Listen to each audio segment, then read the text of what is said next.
Hello everybody, Andrew here, and welcome back to the next episode of Cinderella Phenomenon. Well, the next chapter. If you don't remember the last one, a lot happened. We finally kissed Rumpel, got the second part of our glass slipper necklace because we did a good deed by getting his journals back from Rea. We also learned of a witch uprising in the palace, and Sir Mithros about how he was actually a witch the whole time using a glamour.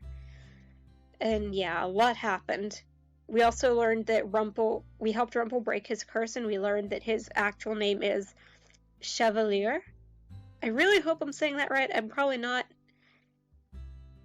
So yeah, let's get on with this, because I'm very excited.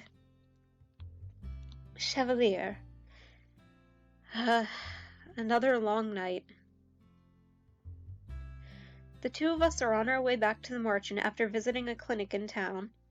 We were there for hours, and it's a relief to be out in the open now where I can feel the wind on my skin. Are you okay, Princess?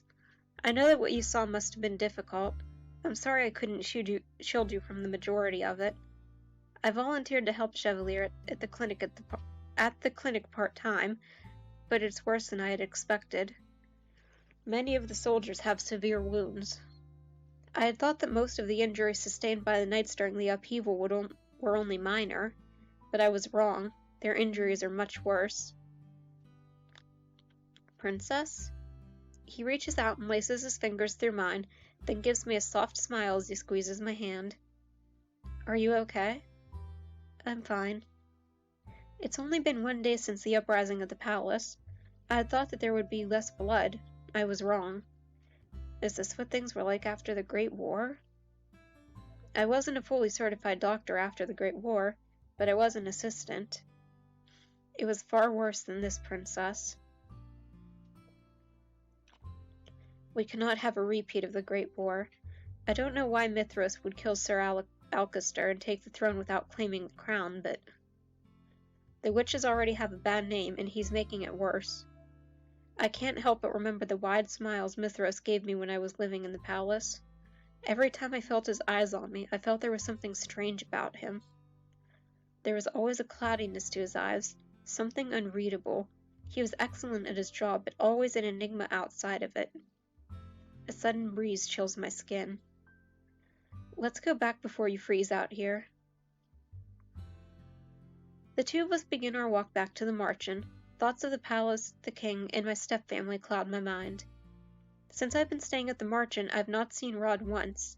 I was never sure if it was because he was ignoring me, or if it was because he only wanted to speak to Parfait. Regardless, I hope Rod and his family are okay. I would never wish this treatment upon anyone, not even to ones I hated. As we walk, I glance up at Chevalier, whose head is tilted skyward. I catch the glimmer of lights in his eyes and smile. Even for just a moment, I can forget about everything when I'm beside him. He has a way of taking the weight off my shoulders. But as the crowned princess, I can't let others carry my burden for me. I must find ways to protect the others, even if it means putting myself in danger or harming someone in order to protect someone else. What do you think is the easiest and fastest way to kill someone? Well, I mean, honestly, I would say the same thing. Chevalier's body goes rigid beside me. He stops to stare at me wide-eyed. I'm asking just in case I'm ever in danger. I've never fought anyone before. I can retaliate, but I don't know how to actually harm anyone. To kill someone is to end a life. It's stealing away a life that others might love. You bear the burden of that death for the rest of your life. I pull myself away from him. But Mithros is not an innocent man. Would you rather he kill the royal family instead? No, it's not that, Princess. I know he must be stopped at any cost. It's just, I would never want you to have to kill someone. How would you know what it was like to kill someone? You've only ever helped people, not hurt them. You saw the soldiers in the clinic today. You saw how close some of them were to death. Did you see the hollow look in their eyes? I've seen that look many times. It's the look of a man who clings desperately to life. every life is precious. And a life is still a life, whether it's vile or not. It is still a responsibility you have to bear. I know how valuable and fragile lives are because I've helped so many people. We stand quiet for a few moments, facing each other. I know I'm at odds with Chevalier. He speaks the truth, but I also know that I speak my own version of the truth too. The world is a place where only the strong survive. People are kind, but they will take advantage of those who are too caring. Rea told me that Chevalier was so selfless he became selfish. She told me that he never had anything because he gave everything to others. His kindness has hurt others, and I fear that it has a likely chance to hurt him as well. What if his reluctance to hurt anyone causes him to be the one that is injured? Chevalier suddenly breaks the silence. Most people think that the easiest way to kill a person is to stab them through the heart. Those people would be wrong. He puts his hand over his heart and stares dismally down at the ground. He removes his hand briefly, but only to reach for mine. He's so adorable. He takes my hand and settles it on his chest, slightly to the left. I can hear the beating of his heart beneath my palm. Do you mean feel? It is soft and gentle, or do you have ears on your hands? It's weird. What can you feel besides the beating of my heart? The ribs? Yes, in order to stab the heart, you'd have to get through the ribs. That's why most of the soldiers in there who got stabbed in the chest are still alive. If you want to quickly kill someone, you have to stab somewhere where it would be difficult to stem the blood from a wound. Do you have any idea where that might be? The abdomen, the neck.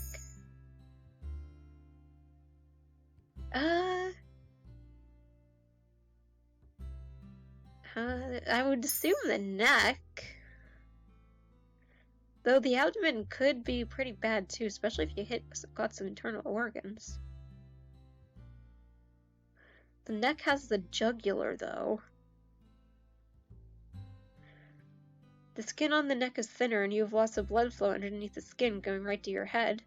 It would most likely be easier to slice or pierce something more vulnerable in the neck without running into as much resistance. Chevalier raises an eyebrow. Did you happen to pick that up around the clinic? No, I simply guessed. Yay! Knowing how to murder someone was the right decision. Then you have a bright mind, princess. Chevalier moves my hand to the side of his neck. My fingers curl slightly when I feel his heartbeat reverberate beneath my fingers. This part is where you can find the jugular vein in the carotid artery. He runs my finger down the length of it and I shudder, a mischievous smile brighten his face. Not only does cutting at the neck stop blood from going to the head, but it also makes it spurt. If both the vein and the artery are cut, it only takes a minute to bleed to death. Thus, one of the best ways to kill a person would be through the neck. Why are you telling me all this now? I was just enlightening new people with an anatomy lesson. You asked me a question, and I responded as a teacher. Chevalier's fingers loosen on my hand, and I grasp his hand tighter in response. Princess, I don't want you to have to bear the burden of a murder. I promise that I'll protect you, so you don't have to defend yourself with violence. I can't use a sword or magic, and I don't know how to fight, but I will always be there to protect you. I may not have an abundance of muscles beneath these sleeves, but I am a doctor. No one knows the body better than I do, so though it may not be heroic, I know how to hurt a person. His sincere expression, though pained, tells me that he's telling the truth. I don't want Chevalier to hurt a person either. It would destroy everything that he's worked towards as a doctor. He's seen so much suffering, and yet always seems untouched by it. I'll do anything I can to protect his positivity. The margin was quiet when we returned. Everyone had already dispersed into their rooms, and so I went straight to mine. I also forced Chevalier to go back to his. He's been on his feet all day and he needs the rest. I plopped down onto my bed as soon as we returned home. I glanced briefly to the side where Chevalier's bouquets and the vase parfait had given to me. Hello! Parfait, come in. You've returned. Parfait looks paler than normal. I realize with a start that Chevalier did not tend to her at all today. Don't look at me like that. I'm fine. How are the soldiers at the clinic? Not good. Many of them have been gravely wounded. Some said they remembered magic, others say they don't remember anything at all. A shadow falls over Parfait's expression as she sighs. So the circumstances are dire than we thought. It is a good thing Chevalier is there to lend a helping hand. Did you all manage to come up with a plan? It's proving more difficult than we anticipated. Delora and I are willing to put ourselves in danger. Waltz is too, because he can use magic to a certain extent. The Knights in Karma have their blades. But Chevalier, I don't want to involve him in this. Because you're worried about him. Of course I am. You've grown, Princess. You remind me of a younger Hilda. Back then, Hilda was both calm and resilient. One moment she could be smiling ear to ear, the next she could be strict and unmovable as the coldest ice. I can read. The two of us were like sisters. We did so much together. We learned together, explored the kingdom together. I can say with all certainty that we were the best of friends. And then the fairy tales happened. When Hilda killed the first human, she was corrupted. Her darkness swallowed her whole. I don't remember a time before Mother was corrupted, so I can't imagine the woman Parfait describes. I know the old Hilda would have wanted to show you the beauty in things, Princess. She would not want you to suffer. I'm sorry you became so embroiled in things. It was inevitable. If Delora hadn't cursed me, then I would still be in the palace and I would be just as helpless as everyone else. So while I'm out here, I have the responsibility to help everyone. I touch the incomplete glass slipper at my neck. I still haven't even done 3 good deeds. Don't look so sad. You'll complete your 3 good deeds and things will go back to normal. And of course, you'll still have friends here when you return.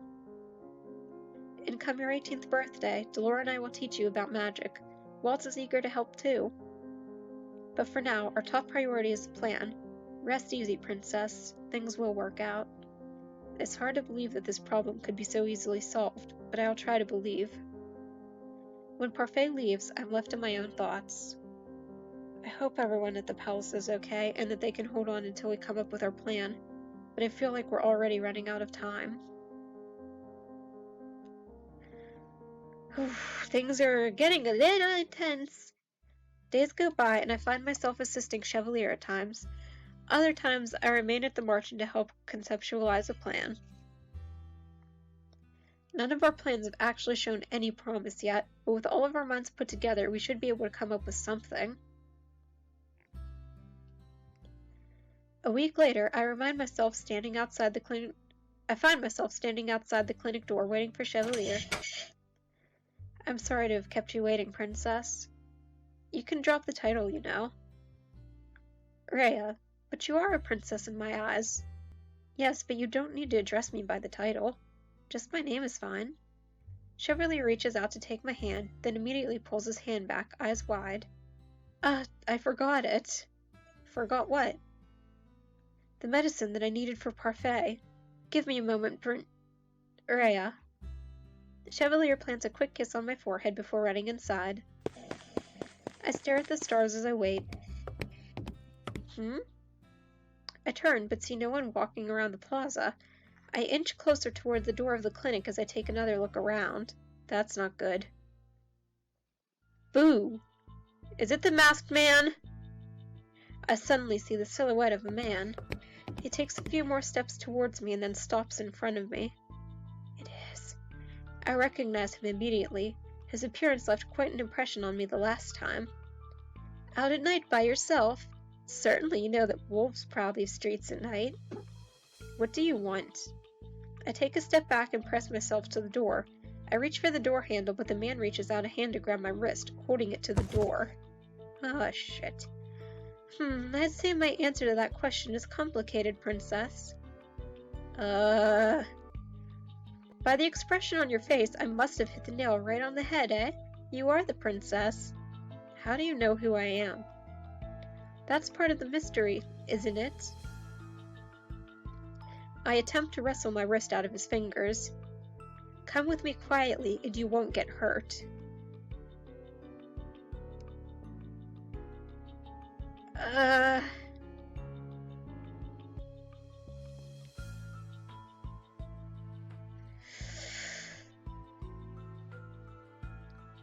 If I scream for help, though, won't Rumpel come running and probably end up getting hurt?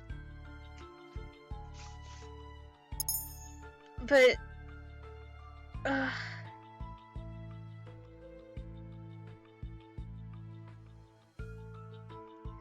but he might take me to the palace, then I could figure some things out, but where will that leave everyone else?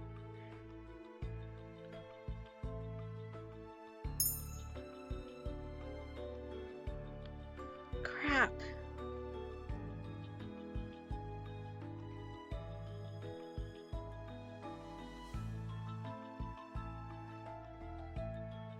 I refuse to go anywhere with him.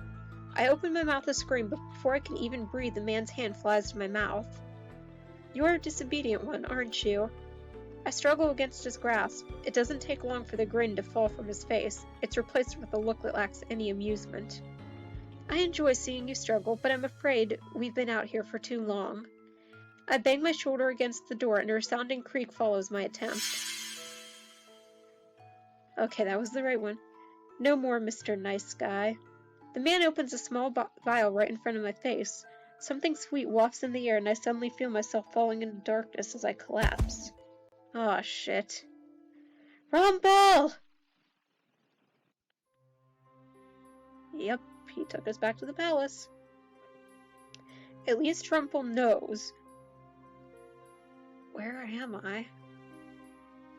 I glance around me. My room.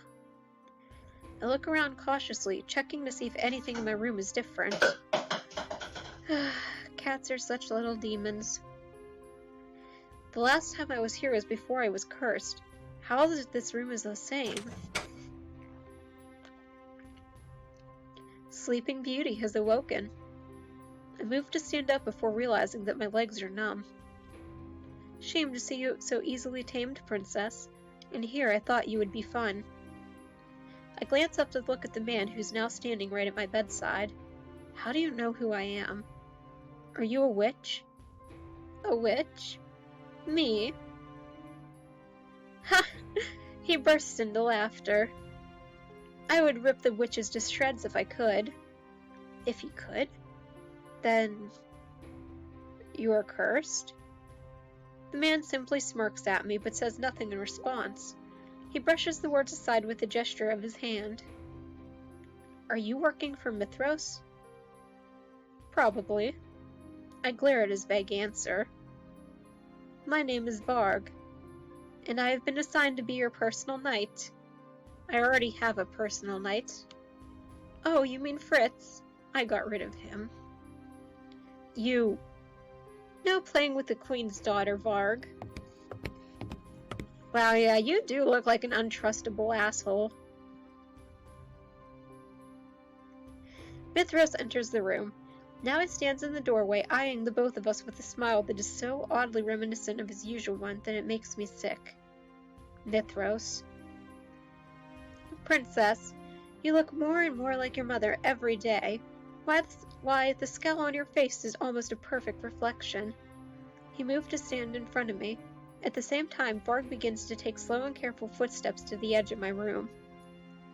What have you done with everyone? Inconsequential or consequential. What?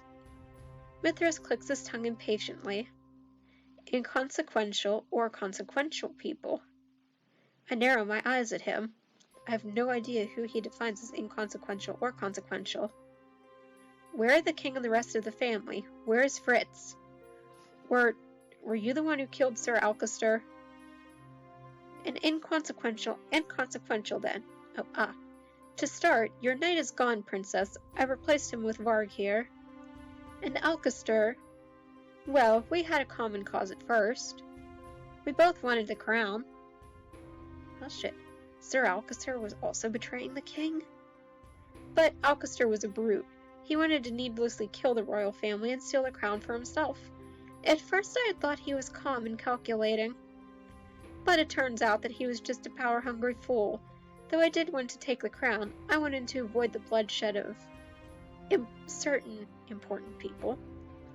Mithros smiles at me. It is a look that makes my blood run cold. So I disposed of him and the rest of his knights. Oh, but don't worry, Princess.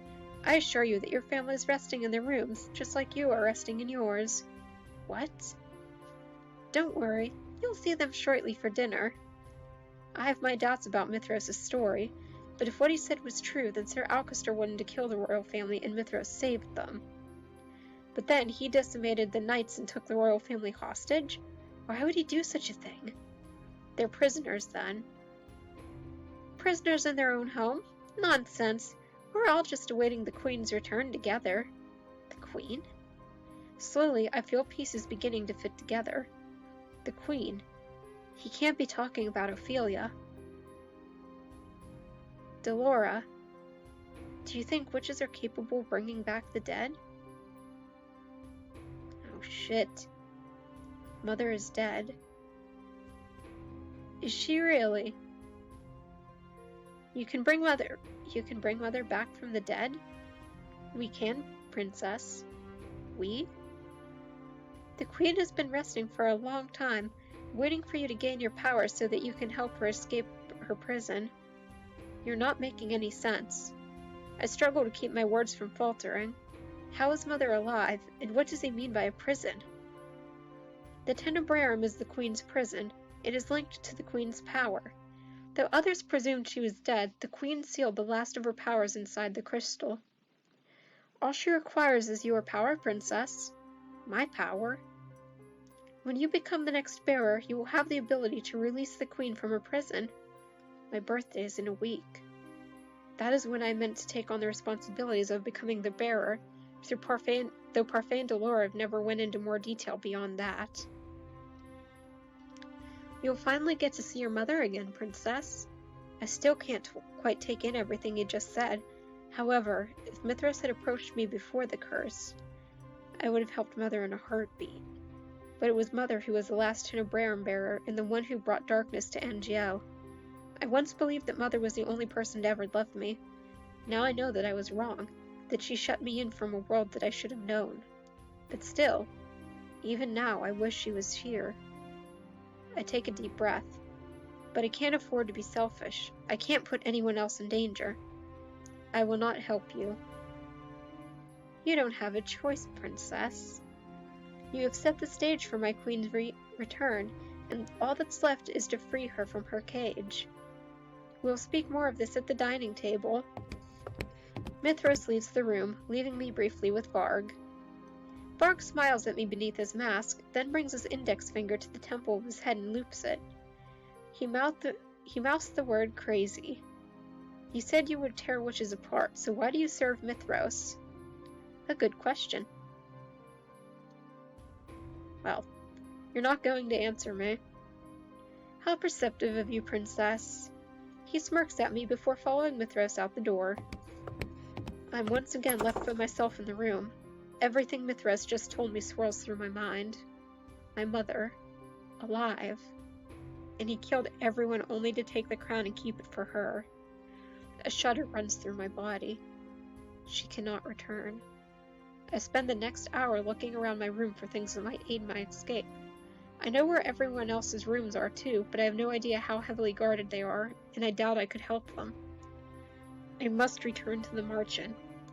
I test the window, but it's locked, probably with magic. I search my shelves. The dolls that used to comfort me can do nothing for me now. Last, I check my drawers, but though there are many things in them, there's nothing that looks like it could help me escape. As I'm searching, I come across a box and pause to pick it up. Ooh, what is it? I remember this. It was given to me by my brother with strict instructions not to open it and always keep the key hidden. I search the drawer again for the key. The moment I begin to set the box down, I see a small golden key at the bottom of the drawer. I pick it up and about to open the box when I stop. This is hardly a priority right now. I set the key down next to the box. I should be searching for a way to escape. I turn to see Varg's smiling face at the door. You look like a criminal who's just been caught doing something naughty, says the criminal himself. Maybe we're meant for each other. I narrow my eyes as he approaches. Behind his back, I can make out the open door. Don't even think about it. You don't want me to pounce you in the hallways, do you? That would be unpleasant. Varg grabs my wrist. I attempt to struggle free, but he holds tight to me. I will be your escort to dinner tonight. I keep my head held high as Varg escorts me from the room. On the way to the dining hall, I glimpse the rest of the palace. It's mostly empty, save for a few soldiers. The soldiers that do stand there have a glazed look in their eyes and look right through me. Puppets. A spell cast by Mithros. Varg does not answer me as he pulls me through the hallway. Soon, I find myself in the dining hall. The guards usually standing by the walls are gone. Now there is only the royal family, and they seem to be unharmed. I can see recognition in the king's eyes. My heart flutters as he stands, or tries to. He manages to rise, but only just barely. I notice as his feet stay firmly planted where they are. Everyone's bodies look exceptionally stiff. Is this some kind of spell? You were the girl that was outside my palace months ago. Mithros, what is the meaning of this? I notice that the king is not at the head of the table as usual. Everyone sits on the table's sides, except for Mithros, who is at the far end. The king's seat, however, is clear. I simply brought back the crown princess. You should be thanking me, Gennaro. I have reunited you with your daughter. My daughter? The king raises an eyebrow, clearly skeptical. I can see in his eyes that he is loath to trust anything Mithros has to say. The king slumps in his chair as Varg leads me to a seat just beside Rod. I notice Emmeline sitting just to Rod's side. She forces a smile onto her face, but I can see the tears gathering in her eyes.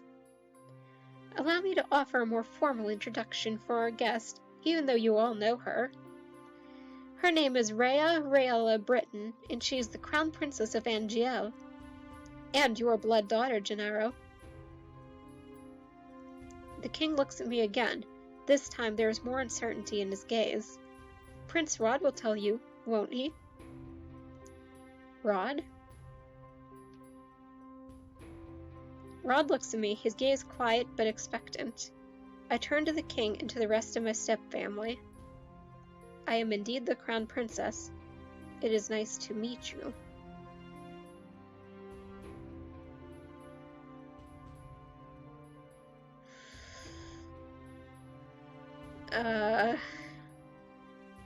Which of these is the right... Okay, let's think about this. I'm indeed the crown princess. It is nice to meet you. Oh god, please not hiccups.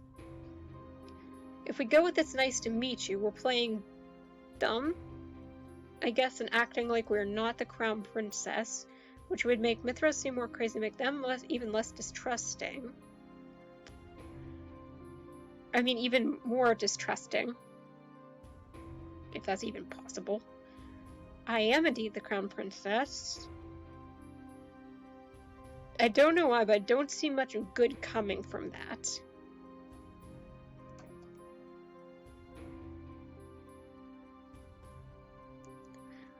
I mean, maybe, I don't know. I kind of want to go with it's nice to meet you.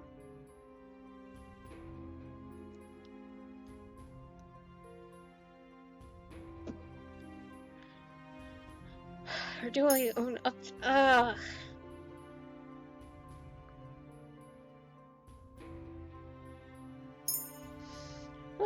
Let's hope this works. There's no point in trying to convince the king of my birthright here and now. I would only confuse him more, and now is not the time or place. I glance at Mithros, who is smiling at me expectantly. Besides, Mithros must have a reason for insisting on my birthright now. Most likely it just means to confuse the king more. If that is the case, I will not play into such a petty scheme. My name is Rea. Thank you for your kindness that one time. Rod looks shocked. I scowl at him before turning to look at Mithros. Mithros' smile twisted into a frown. I feel proud in seeing him caught off guard. Oh, thank God! Rea, what are you doing here? Gennaro, she is undoubtedly your daughter. That is why she is in the room that you have been taking care of. What? The king's eyes widen. He looks at a loss for words. Princess, the king has been keeping your room clean and tidy for the sake of nostalgia, and he has no idea why. Magic works in interesting ways, doesn't it? I was wondering why my room was unchanged, but could it be that the king remembers me somehow? I look up at him, but he has already glanced away from me. His expression a complicated twist of confusion and helplessness. It seems that even the king does not fully understand. I turn to Mithros. It can work in both good and bad ways. Ah, yes. The fairy tale curse is terrible, isn't it? I catch Varg's eyes from the side of the room. He glances away from me, and I follow his gaze to the corners of the room. I hadn't noticed them before, but now I see cloaked figures hiding in the shadows. Witches. They must be the ones holding everyone in place if they try to escape.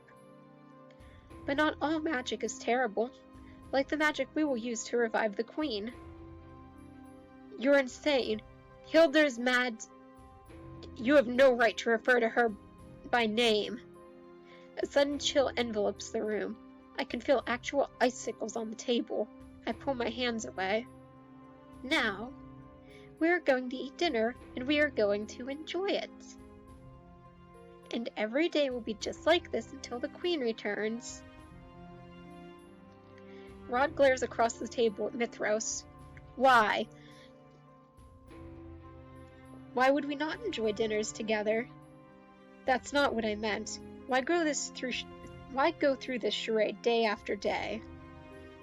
I stare across the table at Mithros, glaring. I already told you before. I had to clear this place of traitors. Alcester planned on stealing the crown, and I stole it back. But because the time of the Queen's revival is so close, I've decided to keep the crown with me until I can return it to its appropriate owner. Queen Hilda is the true owner of the crown. I thought it best that we all wait out her arrival together. But know this, when my queen demands it— oh crap, Bog. When my queen demands it, I will kill all of you. I simply refuse to act without her orders. This time, guards come into the room with food. They set it before us, and we are forced to eat beneath Mithros' watchful gaze. Though I try to spot an opening in the dining hall, I can find no way out. This really is a prison. 2 days pass. I've been searching for ways out and trying to ease more answers out of Varg and Mithros. Neither of them is very forthcoming. Both enjoy speaking in riddles. Varg especially is an enigma. Whenever I try to ask him about Fritz, he smirks at me and remains silent. Is Varg actually Fritz somehow? What? Not going to try asking me any questions tonight? I'm not going to get any answers from Varg, and it's almost my birthday. I need to find a way out of here. I'm disappointed. You're the only fun I have in here, Princess. Maybe if I'm quiet, he will leave me alone. If you're just going to be quiet and sulk, I guess I should be going. Remember, don't try anything funny. There are knights just outside your door. Varg bows mockingly. He leans down to pat me on the head before he turns and leaves. I can't give up. I once again begin my search through the room. Time is running out, and there is nothing that I can do besides search for a way out. But I know that if I leave the room, the knights will catch me immediately. If I had a weapon, I might stand a chance. I put my fingers to my neck and remember what Chevalier told me about it. Sleep. What? The sound comes from outside my door. It is a woman's voice. The door opens up, and suddenly, Chevalier and Delore are both in my room. Princess! I'm startled to see Chevalier standing before me, his eyebrows drawn over his eyes with great worry, and beside him stands Delore with her arms crossed. Well, aren't you a sight for sore eyes? We're here to stage a daring rescue. I rush to Chevalier and wrap my arms around him. He puts a hand on the small of my back and smiles down at me. We're going to get you out of here, Princess. How did you both get in here? With the power of magic. Dramatic, even at a time like this. The two exchange a look before looking at me seriously. Parfait, Waltz, the Knights, and Karma are all here. We thought we'd just be fighting witches, though. We weren't expecting the Knights. No matter what we said, we couldn't get through to them. They're under a spell. Mithros. He wants to release Mother. Both of them look at me with confusion. What? Mother is still alive, just inside the Tenebrae. Mithros wants to bring her back. That is impossible. The Queen is still alive? Chevalier looks worried, while Dolores' expression is more rigid and resolute. We can't let that happen. I don't know how the Queen would be alive in the first place, but... Well, we'll worry about that later. Right, we have time later to discuss the specifics of everything, but right now we need to get out of here. Right, everyone is keeping the guards and witches busy for you, Princess. I'll distract Mithros. Chevalier, I'm counting on you to get the princess to safety. That's why I'm here. Princess, can you guide me through the palace? I can't just leave everyone here. Don't worry. Garland is seeing to saving your family. No, I can't just leave everyone in the margin here to do things for me. Rea, we cannot afford to lose you. I told you I would do anything to protect you, and I will. The sooner you're safe, the sooner we'll have the advantage. You are the legitimate heir to the throne, and the next Tenebrae bearer.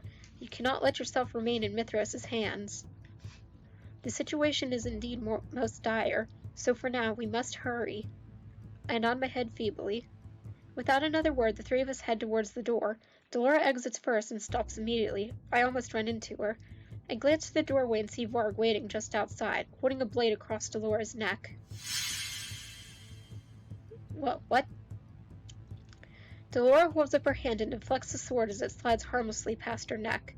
Varg slides away, still holding out a sword. His usual smirk is half-hearted at best. Get out of our way. You're awfully demanding, aren't you? Pretty please. No can do, my lady. Shame. Looks like I'll have to destroy that pretty mask of yours along with everything else underneath. Delora holds up her hand and summons a wall of electric orbs. With a flick of her wrist, she sends them rushing toward Varg, who dodges with surprising speed. Varg's movements appear sluggish, but I've seen his fast reflexes. He's playing with Delora, even though I don't think he has the advantage. He drops the sword, and for a few moments I feel Delora has the advantage. Then suddenly, he raises the cane he usually holds at his side and taps it on the ground. A burst of smoke escapes from the bottom of it, shrouding the room. An enchanted cane? You're not the only one with tricks up your sleeve. Delora! Chevalier, get her out of here! Let's go, Princess. Chevalier takes my hand in his and begins to lead me away. I turn to glance back at Delora and Varg and realize that while Delora is completely in the offensive, Varg does nothing but dodge. It is as if he's trying to buy time for something. I banish the thought from my head as Chevalier pulls me down the hall. How rude! Haven't you heard of chivalry? I spot Karma still in his dress, holding a sword out at the man in front of him. When the man lunges, Karma dodges back and grunts as his back comes to the wall. I suppose chivalry is dead, then. He steps off to the side as the possessed knight attacks him with his blade, as a possessed knight. The sword catches his dress, but does not hinder him from stepping forward and aiming a jab with the sword beneath the knight's armor. The knight keels, but the sword does not fall from his hand. Karma looks up at us sharply. What are you doing, just standing there? Move! It takes me a moment to realize that just as I was frozen, so too is Chevalier. His face is pale as he grabs my hand again and once again starts rushing me down the other end of the hall. Chevalier's steps are wider than mine, and I have to struggle to keep up, but the further we go down the hallway, the more apparent it becomes that there are too many obstacles in the way. We pass Jurian and Garland as we move too, and they manage to clear a path for us. These knights, will they not stop moving until Mithros is defeated? I hope the king and everyone else is safe. As we pass Jurian and Garland, I tell them where the royal family is, but I have no way of knowing if the words reach their ears amidst all of the sound. Chevalier. So the stab wounds in the armor that I saw earlier were from the knights themselves. But why would they battle each other? What? The punctures in the armor that we saw at the clinic, the stab wounds in the gut and at the arms. Chevalier's eyes are so distant, and as if he's looking right through me. We need to keep moving. I take his hand and lead him forward. I don't know what he's talking about, but we can talk about this later. Right now we have to escape. We're closer to the palace entrance when we see them. A group of knights stand in 2 lines on both sides of the hall, facing each other. At the far end of the hallway stands a gaggle of witches, and in between them, Mithros. Good evening. Did you enjoy your stroll around the palace? Chevalier immediately moves to stand in front of me. The cloudiness is gone from his eyes. But what leaves his mouth is not a demand, but a question. How could you do this? How? It was quite easy, actually. You know what I mean. Why would you make the knights fight one another? What a foolish question. Obviously, it's because they're inconsequential.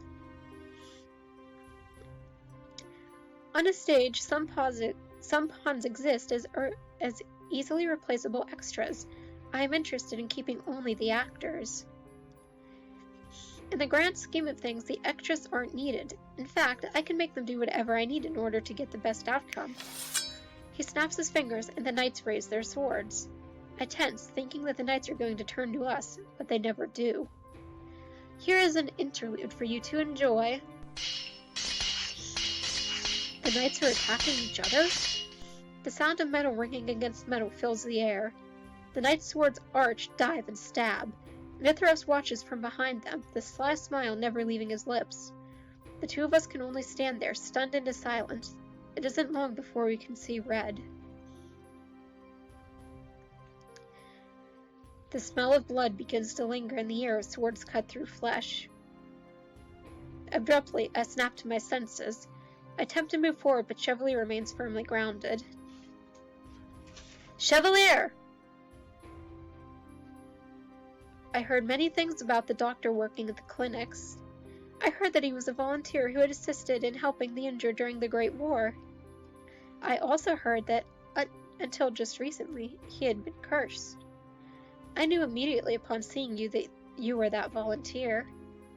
I suppose it is unavoidable that you and the princess know each other, but to think you would be so close. Chevalier just stares blankly ahead. He looks almost like he's under a spell. His eyes are glazed. I continue to call his name. His eyes follow the sword movements of the knights, and he does not even spare me a glance.